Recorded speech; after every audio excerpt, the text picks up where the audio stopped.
Madrasah itu terambil dari kata darasah. Kalau kita berkata madrasah, maka itu menunjuk tempat. Karena kata darasah ini mempunyai arti kesungguhan, mempunyai arti lama, maka itu berarti belajar itu memerlukan waktu yang lama, memerlukan kesungguhan, memerlukan upaya yang tidak henti, baik dari mudarris yang mengajar maupun dari yang belajar. Terjadi perbedaan pendapat di kalangan para peneliti sejarah mengenai kapan kata madrasah itu muncul sebagai ruang aktivitas belajar mengajar. Ada yang berkata bahwa dimulai pada zaman Bani Saljuk ketika Nizamul Muluk menciptakan sebuah lembaga pendidikan yang bernama madrasah. Di situ ada metode pembelajaran, di situ ada kurikulum, maka kemudian kata madrasah dianggap cukup representatif untuk mencerminkan arah modernisasi pendidikan Islam. Madrasah di lingkungan Kementerian Agama itu ada Rahdlatul Atfal atau RA yang setara dengan TK, ada Madrasah Ibtidaiyah yang disebut dengan MI setara dengan SD, ada Madrasah Sanawiyah yang disebut MTS setara dengan SMP, dan Madrasah Aliyah yang sering disebut dengan MA setara dengan SMA atau SMK. Madrasah itu adalah lembaga pendidikan umum, tapi punya ciri khas Islam, punya karakter keislaman. Sehingga kurikulumnya, mata pelajarannya itu persis sama dengan sekolah, ditambah dengan pelajaran agama yang menjadi ciri khasnya.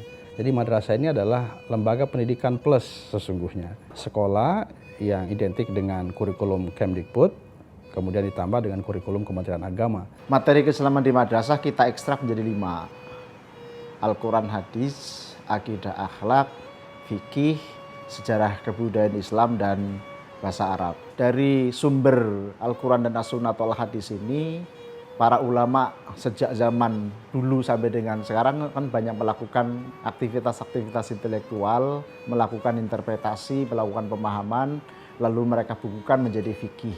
Sehingga fikih juga menjadi bagian yang tak terpisahkan dari kajian keislaman. Karena fikih mengajarkan, mendiseminasikan intelektualitas dan kritisisme dalam tradisi keislaman.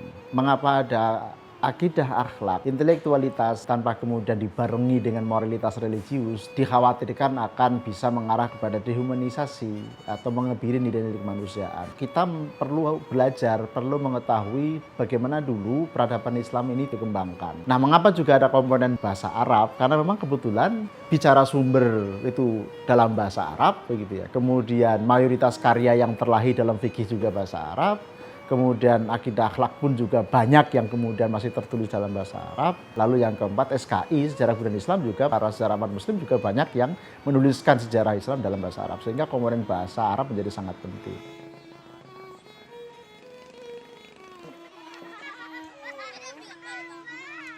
Yang madrasah ibtidaiyah itu merupakan madrasah yang terendah dalam rangka memberikan pendidikan yang berkarakter.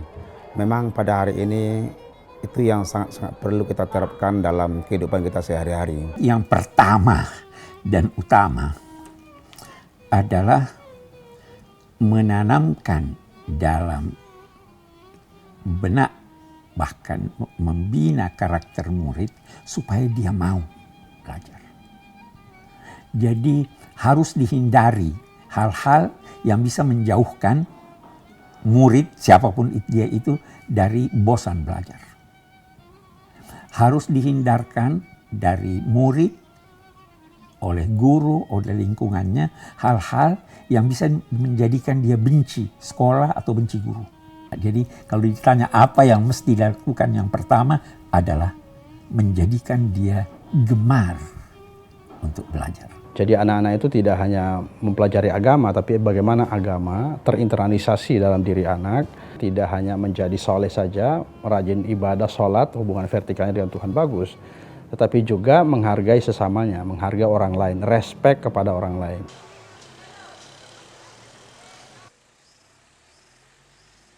Ada muatan kurikulum MTI, ada muatan kurikulum Kemenang. hanya saja muatan kurikulum Kemenak itu kuantitasnya kita kurangi di pagi hari, lalu di sore hari kita masukkan.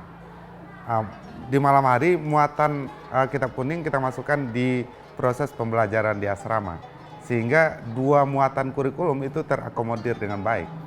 Madrasah sebagai lembaga pendidikan Islam selalu berupaya membangun pembelajaran dan suasana lingkungan pendidikan yang menyenangkan, humanis, religius untuk mencapai siswa yang pandai secara kognitif tetapi mampu mengembangkan diri baik itu seni, olahraga, dan kegiatan yang lainnya dengan menyediakan sarana prasarana yang memadai. Prinsipnya adalah kita harus memberdayakan teknologi untuk capaian madrasah yang lebih bagus, untuk capaian madrasah yang hebat, untuk capaian madrasah yang bermartabat, tapi jangan sampai kita diberdaya oleh teknologi. Artinya apa? Sekecil apapun teknologi itu kita manfaatkan untuk pembelajaran.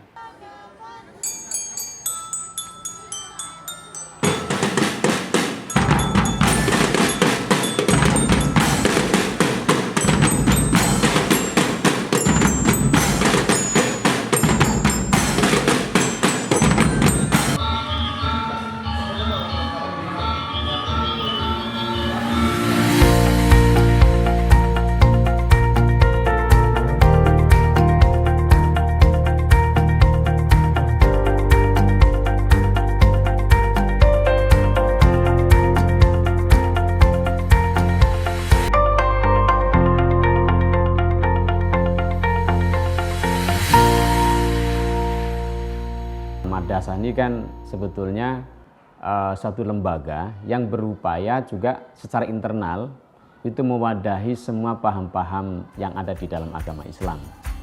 Sehingga di sini tidak harus atau tidak berpihak pada misalnya mazhab-mazhab tertentu. Jadi toleransi beragama, toleransi keberagamaan, ya, pemahaman toleransi itu sangat ditekankan sekali. Jadi ya itulah mungkin khas keberagamaan Islam versi orang Indonesia. Jadi ketika terjadi perbedaan itu tidak serta-merta perbedaan harus diperuncing, tapi lebih melihat titik kesamaannya di mana. Di madrasah itu sangat jauh dari sikap-sikap fundamentalisme, apalagi sampai pada hak terorisme dan sebagainya. Lulusan madrasah sekarang sudah disiapkan untuk masuk di berbagai jurusan perguruan tinggi. Sekarang lulusan madrasah sudah tersebar di seluruh jurusan. Madrasah ke depan adalah madrasah yang memadukan, yang mengintegrasikan antara al-ilm dan at-taqwa.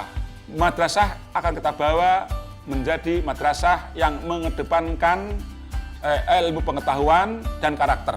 Boleh sukses, boleh jaya, boleh hebat, catatannya harus bermartabat.